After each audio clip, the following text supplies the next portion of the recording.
अस्सलाम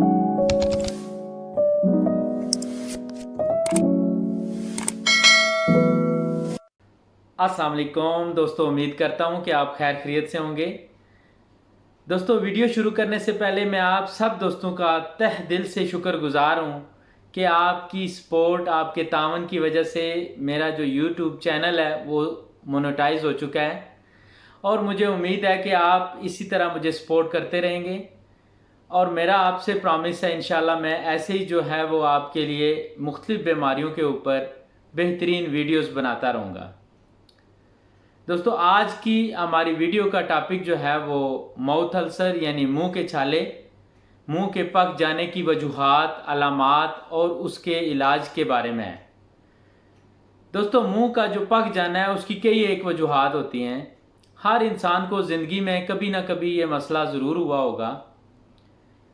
तो जो माउथ अल्सर है उसकी जो कॉमन रीज़न है वो हाइजीन प्रॉब्लम है। आप दांतों की या मुंह के अंदर की जो प्रॉपर सफाई का ख्याल ना रखें तो उसकी वजह से भी जो है ना माउथ अल्सर हो सकता है।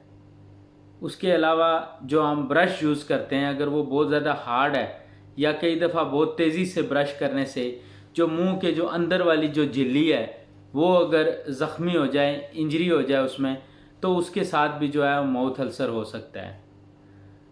उसके अलावा कई दफ़ा हम बहुत गर्म चीज़ इस्तेमाल करते हैं, जैसे बहुत गरम गरम रोटी खाते हैं, चाय कॉफ़ी बहुत गरम पसंद करते हैं, उससे भी जो है वो माउथ अल्सर होने का चांस है। दोस्तों, अगर आपके जो दांत हैं पीछे वाले वो टेढ़े हैं, उनकी पीछे से थोड़ी सी नोक निकली हुई है, वो अंदर वाली जो झिल्ली है उसको टच करते हैं, उसको इंजर्ड करते हैं, जिसकी वजह से जो है वो माउथ अल्सर हो सकता है। इसके अलावा कुछ लोग जो है वो ब्रेसेस का इस्तेमाल करते हैं। दोस्तों, आपने देखा होगा कि कुछ लोगों को बारीक बारीक जो है वो दांतों के ऊपर वायर्स लगी होती हैं, उनको ब्रेसेस कहते हैं। जब वो ब्रेसेस स्किन की अंदर वाली झिल्ली को टच करते हैं तो उसकी वजह से भी जो है वो माउथ अल्सर हो सकता है।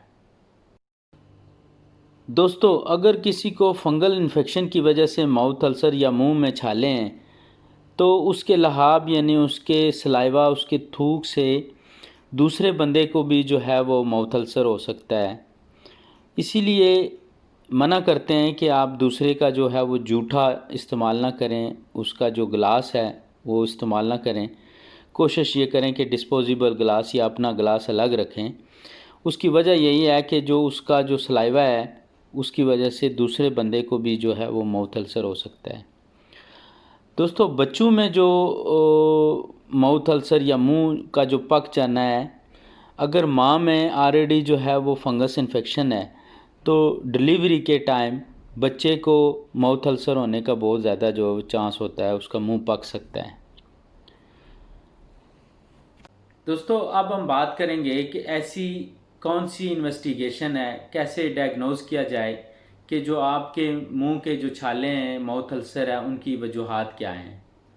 सबसे पहले तो फिज़िकल एग्ज़ामिनेशन किया जाएगा।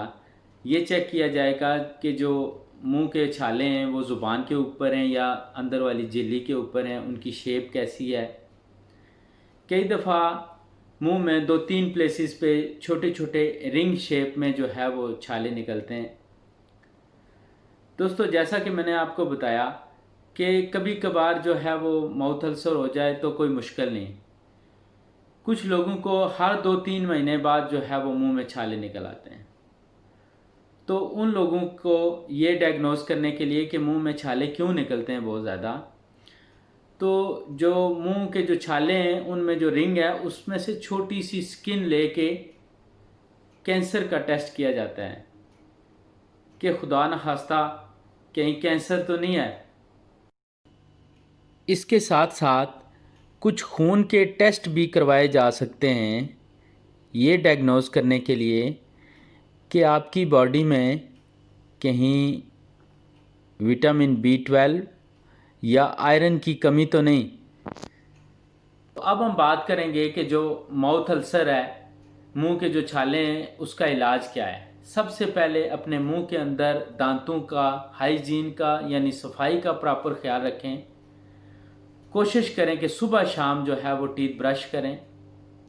स्पेशली रात को सोने से पहले माउथ वॉश लाजम करें, क्योंकि अगर हम रात को माउथ वॉश नहीं करेंगे तो जो खाने के ज़र्रे हैं वो दांतों में मौजूद रह जाते हैं, जो माउथ अल्सर का सबब बनते हैं। दोस्तों, इसके साथ साथ जो माउथ वॉश है, अगर वो बहुत ज़्यादा स्ट्रांग है तो कोशिश करें उसमें थोड़ा पानी मिक्स कर लें। दोस्तों, कोशिश ये करें कि बहुत ज़्यादा स्पाइसी फूड यानी मिर्च मसाले वाला जो खाना है वो इस्तेमाल ना करें, वो ना खाएं, क्योंकि जो मिर्च मसाले वाले खाना है उसकी वजह से भी माउथ अल्सर यानी मुंह में छाले हो सकते हैं।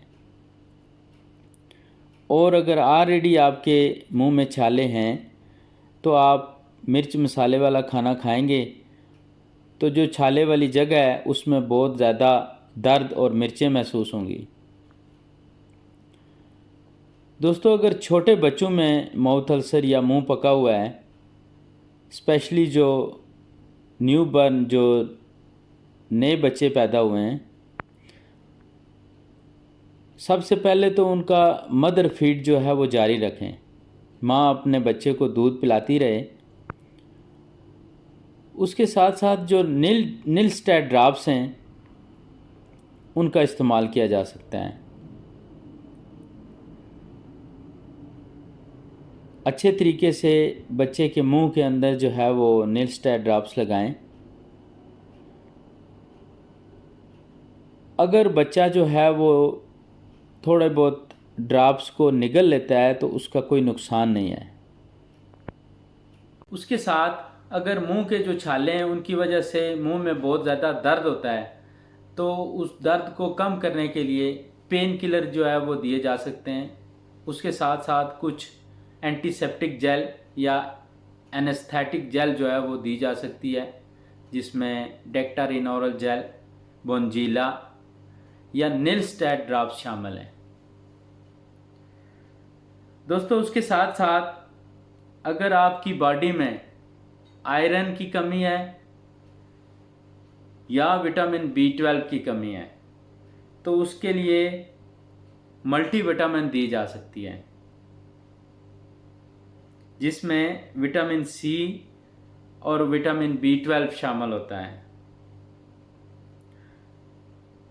दोस्तों, आप कहीं पर भी चले जाएं, बड़े से बड़े जो स्पेशलिस्ट डॉक्टर हैं वो भी ये 3 चीज़ें मिला के ही आपको नुस्खा देते हैं, जिसमें एक मल्टीविटामिन होती है, एक एंटासिड होता है, कोई एंटीसेप्टिक जेल होती है या दर्द को कम करने के लिए कोई पैनाडोल वगैरह होती है।